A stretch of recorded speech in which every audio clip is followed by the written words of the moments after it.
नमस्कार दोस्तों, मैं एडवोकेट आदर्श सिंघल आप सभी का सबसे पहले तो मैं धन्यवाद करना चाहूँगा कि आपकी वजह से ये जो परिवार है यूट्यूब का 25,000 प्लस लोगों का हो गया है। तो thank you so much all of you guys. अब बैंक अकाउंट फ्रीजिंग अनफ्रीजिंग तरीके खूब सारे अपन ने डिस्कस कर लिए। आपने कमेंट्स किए, कमेंट के ऊपर हर टॉपिक को उठा उठा के वीडियोस बनाई। उसके साथ कुछ कहानियां हैं और उन कहानियों पर मैं चाहूँगा आपके साथ चर्चा करूं।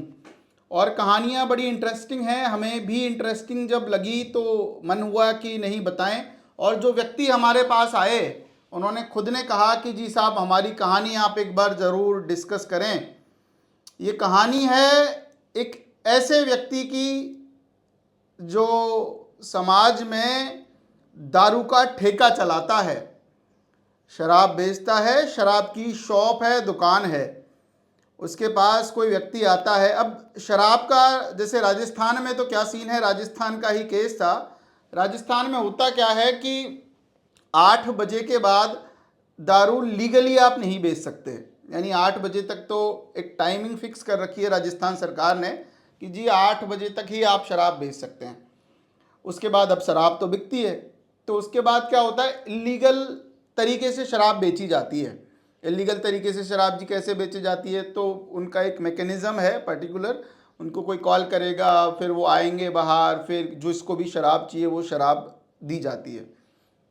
और ये बहुत कॉमन है यहाँ पे, सबको पता है। तो अपन को भी यहाँ पे वीडियो में आके बोलने में ज़्यादा कोई ना किसी चीज़ की आपत्ति है, ना मुझे लगता है कि कोई इस चीज़ से ऑफेंड भी होगा। तो हुआ क्या, वो व्यक्ति हमारे पास आया और उसने कहा जी हमारा बैंक अकाउंट फ्रीज़ है। तो मैंने कहा जी आपका कैसे फ्रीज़ हो गया बैंक अकाउंट, आप पे किसने कंप्लेंट दर्ज करा दी? तो उसने बताया कि जी 8 बजे तक तो हमें लीगल है, उसमें हम बेचते हैं, रेट बताते हैं, ये बताते हैं। अब जब ब्लैक में बेचते हैं तो कुछ ज़्यादा पैसे हम उनसे चार्ज करते हैं। तो ज़्यादा पैसे चार्ज करते हैं, तो उस तरीके से हमारा काम चल रहा था। लेकिन ये साइबर की नई कहानी शुरू हो गई थी, हम धंधा ही नहीं कर पा रहे अपना। तो हमने पूछा जी क्या हो गया बताइए, बैंक अकाउंट फ्रीज हो गया। मैंने पूछा कैसे हुआ, कौन सी लेयर है, क्या डिस्प्यूटेड अमाउंट है, जो जनरल क्वेश्चन हमारे होते हैं। तो उन्होंने बताया जी लेयर 1 है और 3200 रुपये का डिस्प्यूटेड अमाउंट है। मैंने कि 3200 रुपये का डिस्प्यूट अमाउंट लेयर 1 कैसे, कारण क्योंकि जी जो व्यक्ति आया, कोई शराब की कोई बोतल आती होगी, वो पता नहीं क्या बता रहा था, ब्लैक डॉग ब्लैक लेवल कुछ ऐसा बता रहा था। तो उसने बताया कि साहब ये व्यक्ति हमारे पास आया और उसने कहा जी ये मेरे को शराब की एक बोतल चाहिए। हमने कहा ठीक है, वैसे तो रेट इसकी लगभग 3100 रुपये के आसपास है, और लेकिन अब आप रात में ले रहे हो इसको, ब्लैक में हम बेच रहे हैं आपको, तो आपको इसके 3200 रुपये देने पड़ेंगे। उसने कहा नहीं जी ब्लैक में आप 100 रुपये ज़्यादा कैसे ले सकते हो, आपको 50 रुपये ज़्यादा लेना चाहिए, आपको रेट टू रेट देनी चाहिए। मतलब उसने ज्ञान दिया उसको। उन्होंने कहा जी शराब चाहिए, दारू चाहिए, तो पे तो 3200 रुपये ही करने पड़ेंगे आपको। अब होता यह है कि वो व्यक्ति 3200 रुपये पे कर देता है, शराब की बोतल ले आता है। बाद में 5-7 दिन बाद इस व्यक्ति के पास, इसके जो शॉपकीपर है, इसी व्यक्ति के पास एक नाई का दुकान और है। नाई का मतलब एक बार्बर शॉप है जो हेयर कट वगैरह करते हैं। वो आता है जी यार आपने हमें पेमेंट किया था 100 रुपये का और उसकी वजह से हमारा बैंक अकाउंट फ्रीज हो गया। उसने कहा यार मेरी वजह से कैसे हो सकता है बैंक अकाउंट फ्रीज। वो अपने वहाँ पे गया, क्योंकि डेबिट फ्रीज था, क्रेडिट तो हो ही रहे थे उसको, उसने देखा नहीं अपना अकाउंट। वो देखा तो दोनों लोगों के अकाउंट फ्रीज हो गए थे, बार्बर शॉप वाले के भी हो गए और शराब की जो शॉप थी उसके भी हो गए। तो फिर उसने पता किया, सारी चीज़ें पता हुई, ये पता किया भैया किसने कंप्लेंट दर्ज कराई है, ट्रांजेक्शन्स निकाले गए, तो पता लगा जो व्यक्ति वो 3200 रुपये की शराब लेके गया था उसने कंप्लेंट दर्ज करा दी। फिर उससे बात की तो उससे पूछा कि भाई आपने कंप्लेंट दर्ज क्यों कराई, अगर आपका कोई इशू था 150 रुपये का मत लेते आप हमसे शराब। तो उसने कहा जी पता नहीं क्या हुआ, मैंने आपकी दी हुई शराब पी, 4 दोस्तों में बैठा हुआ था, मैंने उनको बताया कि ऐसे ऐसे करते हैं आजकल लोग ब्लैक में बेच रहे हैं। उन्होंने कह दिया कि साहब 1930 पे कॉल कर दो और बैंक अकाउंट फ्रीज हो जाएगा। उस व्यक्ति ने शराब पीकर 2-3 घंटे में जब उसको नशा हुआ तो उसने 1930 पे कॉल कर दिया। कॉल करके शराब के ठेके वाले का अकाउंट फ्रीज, उसके बाद उसने अगले दिन हेयर कट लिया होगा, उस हेयर कट वाले का अकाउंट फ्रीज, और पता नहीं कितने लोगों के उसमें हमने कंप्लेन की कॉपी देखी तो लगभग 27 बैंक अकाउंट फ्रीज थे उसमें। अब पता नहीं उसने किसको किया क्या नहीं किया। अब बड़ी समस्या, वो आदमी भी जयपुर का, शराब के ठेके वाला भी जयपुर का, लेकिन कंप्लेन हुई पंजाब से। अब आप सोच रहे होंगे जी पंजाब से कैसे कंप्लेन हो गई। उसने क्या किया था, वो स्कैनर कोड जो शराब के ठेके वाले का था वो पंजाब के किसी दोस्त को भेजा था और ये कहा था कि जी आप पेमेंट कर दीजिए 3200 रुपये का। बाद में फ़ोन करके कहा होगा तो उन्होंने पंजाब का कोई पुलिस स्टेशन उसमें सेलेक्ट कर दिया, क्योंकि पंजाब से ट्रांसफ़र हुए थे पैसे, तो पंजाब का पुलिस स्टेशन सेलेक्ट कर दिया और पंजाब से हो गई कंप्लेन। अब शराब के ठेके वाले के अकाउंट में 6 लाख रुपए, बार्बर शॉप के अकाउंट में लगभग 10 या 11 लाख रुपए प्लस 5 लाख रुपए की एफडी, क्योंकि उसको अपनी बेटी की शादी के लिए बचा के रखने थे, और दोनों का बैंक अकाउंट फ्रीज। चलो इसकी रिट लगा रहे हैं हम। प्रीवियस वीडियो आपने देखी होगी हाई कोर्ट रिट से हम कैसे ऑर्डर करवाते हैं। हाई कोर्ट में रिट ही लगाएंगे इसकी तो, क्योंकि हम कहाँ जाएंगे पंजाब और कहाँ किस तरीके से बात करेंगे, एक तो ट्रैवल का खर्चा, फिर बहुत सारे खर्चे। तो हाई कोर्ट का रिट का एक बेस्ट ऑप्शन है, लेकिन हाई कोर्ट रिट पे मैं बात नहीं कर रहा इस वीडियो में, मैं बात कर रहा हूँ उस मैकेनिज्म की।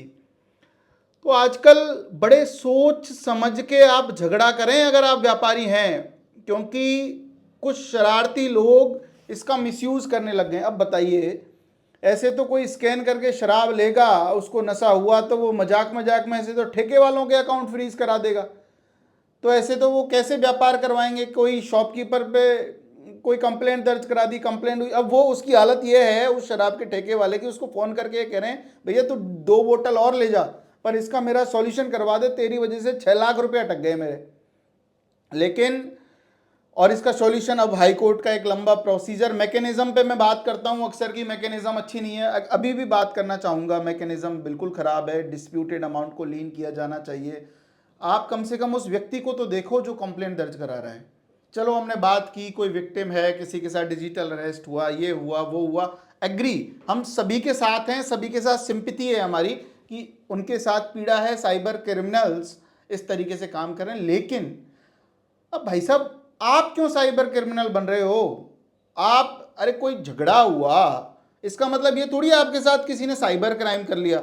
अब गजब की बात ये उसके पास कोई बिल नहीं है कि भैया बिल जाके दिखाए, फिर वो ये नहीं कह सकता शराब के ठेके वाला कि साहब किस तरीके पे और किस जगह पे और किस टाइम पे ट्रांजैक्शन हुआ, क्योंकि वो राजस्थान में तो वो भी इलीगल है, वो अलग तरीके से कहा। हमने पूछा जी चलो आपको लीगली रिप्रेजेंट करते हैं, तो उन्होंने कहा जी यार लीगली कैसे रिप्रेजेंट करोगे, काम तो हम भी इलीगली कर रहे थे, दारू तो हम भी 8 बजे के बाद ही बेच रहे थे।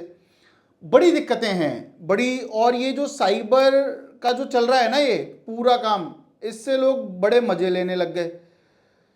ऐसी कहानियां अगर आपको पसंद हैं तो हम रेगुलर बताते रहेंगे, प्लस सलाह देता हूं मैं। होता क्या है जी, आपने चलो कंप्लेन करा दी, अगर मान के चलिए कोई भी व्यक्ति ये प्रूफ कर देता है कि आपने गलत कंप्लेन कराई, तो आपके ऊपर मैलिशियस प्रोसिक्यूशन का एक केस दर्ज हो जाता है। झूठी एफआईआर करने पर भी 6 महीने की सजा है। कभी भी ऐसे काम ना करें। ये तो चलो हंसी मजाक की बात और फन वे में मैंने बताया, वो व्यक्ति भी हंस रहा था जब ऑफिस में आया। मैंने कि साहब आपके ऊपर कंप्लेंट करा दी किसी ने, आपने तो उसको पार्टी करवाई और पार्टी करके कोई हो गया होगा आपस में दोस्तों में झगड़ा, चलो ठेके वाले पे कंप्लेंट मार देते हैं। ऐसा कभी मत करें दोस्तों, ये गलत है और पूरी तरीके से गलत है। कोई इसका समाधान नहीं है। कोई व्यक्ति व्यापार करता है और ये आप ये मान के चलें जब खुद के घर शीशे के हों तो दूसरों के घरों पे पत्थर नहीं मारा करते। वो व्यक्ति भी तो आप पे कंप्लेंट दर्ज करा सकता है। फ़ोन पे, पेटीएम सब यूज़ करते हैं। ऐसा ना करें, सभी से रिक्वेस्ट है और हमारे सब्सक्राइबर से तो निवेदन है कि भैया आप तो रेगुलर हमारी वीडियोस देखते हैं, आप तो बिल्कुल ना करें ऐसा। और फिर भी कोई दिक्कत है तो हम तो हैं ही आपके साथ, हर तरीके से साथ हैं। तो कोशिश करें अच्छे से व्यापार करें और कम से कम व्यापारी व्यक्ति को परेशान ना करें। क्योंकि उसने आपने सामान लिया है, व्यापार किया है और उसको आप शरारत कर रहे हो। बच्चे बहुत करते हैं आजकल ऐसे कि गेम खेला, 2,000 रुपये का गेम खेल लिया, हार गए, कंप्लेंट दर्ज करा दी, साइबर क्राइम हो गया जी। अब पुलिस वाले भी अच्छा, ओ हो, हमारे बच्चे के साथ साइबर क्राइम हो गया है, हमारा क्यूट सा बेबी 20 साल का, इसके साथ साइबर क्राइम हो गया है। और वो कंप्लेंट दर्ज करा के जो बेचारा जीत रहा है, वो 2,000 रुपये का उसने गेम खेला, 2,500 रुपये वो जीत गया, उसका 2,000 रुपये लेयर 1 में फ्रीज हो गया, लेयर 2 में फ्रीज हो गया। वो एक बार तो खुश हुआ, ओहो हो बहुत बढ़िया, 500 रुपये का फ़ायदा हो गया, 500 रुपये गेमिंग में जीत गया, 500 रुपये में ये दिलाऊंगा, आज पापा के लिए शर्ट लेके आऊँगा। बाद में पता लगता है उसके चक्कर में पापा से पिटाई हो रही है उसकी, क्योंकि वो उसका हो गया बैंक अकाउंट फ्रीज। बड़ी समस्याएं हैं, इसको शरारत ना समझें, ये आपराधिक मुकदमे हैं, करियर खराब हो सकता है आपका। कोई भी गलत, किसी पे भी ना गलत केस करें, कोई हो गया है तो उसका सॉल्यूशन करें। और आप इस वीडियो में कमेंट करके हमें ये बताएं कि ये वीडियोस कैसी लगी, क्योंकि ऐसी हजारों स्टोरीज हैं हमारे पास, हजारों कहानियां हैं। अगर ऐसी कहानियां आपको पसंद हैं, कुछ कानून की बातें पसंद हैं, कानूनी बातों का तड़का लगा के, और कानूनी बातों को, क्योंकि यार कानून को एक्सप्लेन करना, समझाना, क्योंकि लीगल लैंग्वेज में तो चलो ठीक है, एडवोकेट्स के बीच में हम बात कर रहे हैं, सबको सब कुछ पता है, लेकिन आप लोगों को समझाना और शरारती लोगों को समझाना, जो 2,000 रुपये की किसी पे कंप्लेंट करके पहले ही बैठा है, उसको समझाना बड़ा ट्रिकी है। तो हम सोचते हैं कि थोड़ा फन वे में भी हम इन चीज़ों को समझाएं। बैंक अकाउंट फ्रीज हो गया, डरने की ज़रूरत नहीं है। ये आजकल आपने देख लिया कि भाई किस तरीके से काम हो रहा है मार्केट में, डरने वरने की कोई ज़रूरत नहीं है। लेकिन हिम्मत रखें और साथ दें, और हमें बताएं कि ऐसी वीडियोस आपको कैसी लगती हैं। आपका प्रेम प्यार मोहब्बत ही है जो हमें आगे वीडियो बनाने के लिए मोटिवेट करेगा। Thank you so much. जय हिंद, जय भारत।